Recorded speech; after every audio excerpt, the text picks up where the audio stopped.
Hey guys, what's up? Sci here. Now, needless to say, we all know there's a lot of complaints and grievances about the Magic Arena economy. Now, in this video, I'm not going to go there. Instead, I'm going to try to keep things positive and offer 3 tips or strategies of how we can maximize the economy to our benefit in terms of maximizing the amount of gold we get and wild cards to keep our collections thriving and increasing, as well as the number of wild cards we get constantly increasing. Now, some of these tips may seem more obvious than others, but some of them are not obvious. So definitely stick around until the end and get through all of these. So we can dive right into it. The first tip involves the so-called vault. Now, if you're not aware already, there's a thing in Magic Arena in the game client called the vault, which is a kind of semi-hidden percentage of progress working up to 100%.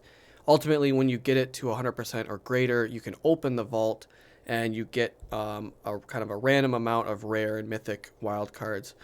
Now, what people have figured out how to do is to exploit and make it so we can open the vault and increase its progress as fast as possible.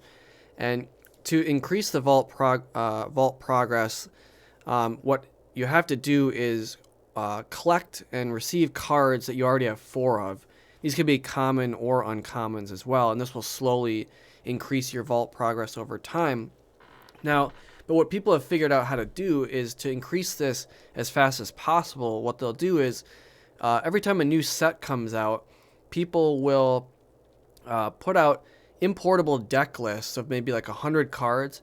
That's like all of the common and uncommon cards in sets of 4 from each new set.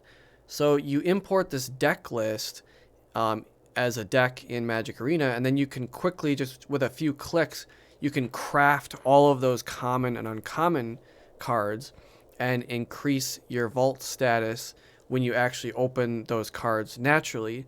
So in other words, what this is doing is you're converting a lot of common and uncommon wild cards to get a few more rare and mythic rare wild cards, which are much more precious. As you can see in my account, I've got just a disgusting amount of, and many people have way more than this, but hundreds of common and uncommon wild cards, as you can see, and they're just doing nothing for me. So when a new set comes out, it's much to your advantage to kind of trade these in using that method I just described, to kind of trade all these in and get those more precious rare and mythic rare wild cards. So definitely be aware of that. Subscribe to this channel. So long as this is still worthwhile thing to do, I will provide help on how that can be done, as well as links to the deck files that we can use to quickly craft all of those common and uncommon cards, because you wouldn't want to do this individually. It would take forever and it'd be very tedious. So people use the import deck trick to do it with just a few clicks. So that is tip number 1, how to maximize your vault progress and get that up to 100% as fast as possible. The second tip may seem a little bit more obvious, but there are some nuances that people aren't always aware of. So we're talking about the quest bar down here. Now, obviously, in each day you can win up to 15 times to get gold and XP. Obviously, do that if you can, if you have the time. Of course, everybody has a life outside of Magic Arena. At least most people do. So we can't always do that, but do it if you can. But at the bare minimum, what you can try to do is, you'll notice these other larger quests where we can complete various things, whether it's casting spells, playing lands, attacking with creatures, and we can get up to 500 gold, or actually 750 gold each time.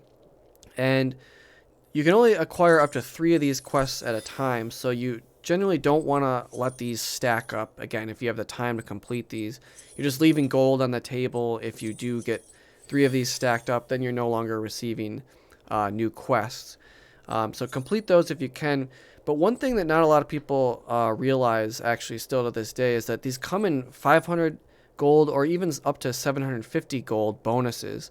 Now, I've already clicked this and tried to cycle this today, but on each day, what you would see is like a refresh icon on this. And what you can do is, on your 500 gold quest every day, just click the least desirable one and get a chance at recycling that or swapping it to a 750 gold quest. Now, I know that sounds really marginal, and it is 250 gold, but over time, that really adds up. And if you're always doing this daily, if you're in Magic Arena each day or however often you play, that 250 gold adds up every time. And if you can keep doing that and remaining diligent on that, you're talking thousands of gold that you otherwise wouldn't have just by clicking and just kind of spinning the dice or rolling the dice rather of just trying to swap these quests for the 750. So that's tip number 2.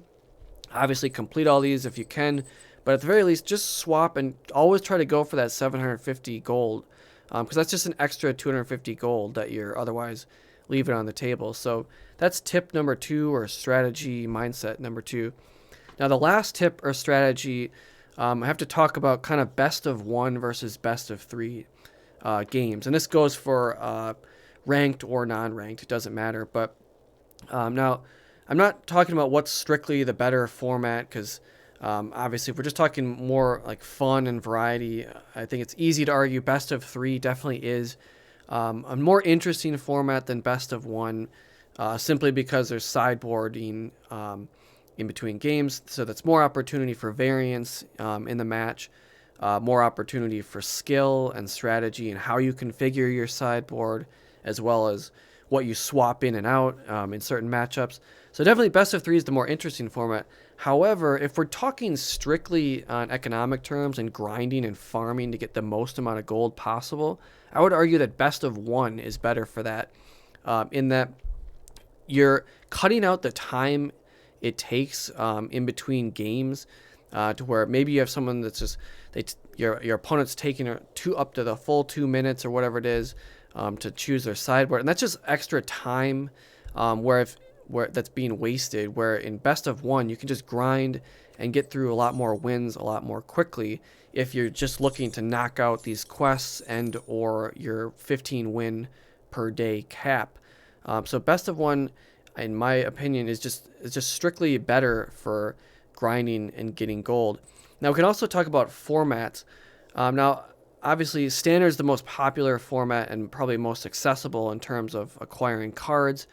However, long-term mindset, I would argue that the historic format is really where you want to be in terms of grinding and farming the most amount of gold out of this game, because if you can, it's initial kind of a higher upfront cost to spend wild cards and build a strong historic deck. But if you can do that initially and build a strong historic deck, like a tier 1 deck, and learn how to pilot it and play it very well, you most often, you won't have to really spend a lot of wild cards in the future on that deck, because in these eternal formats, the metagame doesn't radically shift that often, especially like a new standard set will come out. Maybe there's only like a handful or 1 or 2 or 3 cards that are good enough and show up in historic, and maybe they're not even rare or mythic rares, and they're just easy to acquire, or maybe they don't even line up right, or they don't fit in the archetype that you're already playing. So you can have this kind of eternal deck that you can always fall back on and grind and farm and get gold.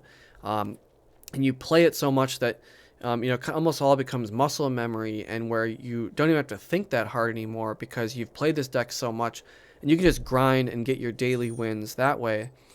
So definitely historic is interesting and compelling, not only just from fun, great gameplay, but also just from terms of farming and grinding as much gold as you can in the game. Now, also talking about what format you play, we can talk about the type of deck you play. Now, it's maybe not super obvious, but in this game, we're rewarded for winning fast. If we're talking, again, we're not talking about win percentage necessarily, but strictly just racking up wins and getting all this gold and these quests completed every day.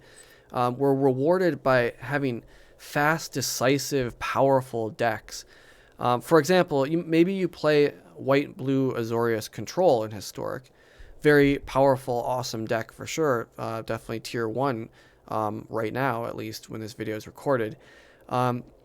Now that's great, and maybe you have an awesome win percentage, but if it's taking you 25 minutes to get through one game, that's just a long time to rack up and get these wins and try to knock out all this gold and all this quest and just farm this gold. Versus if you're running like a fast aggro deck, and you can just win on turn 3, turn 4, maybe you have a turn 3 combo, whatever, and you're just winning fast, ultra aggressively. That's a lot faster way to grind and get through these 15 wins per day. Again, we're talking strictly economic terms. But this doesn't mean that you have to play like a boring aggro deck or just mono red burn or something stupid like that.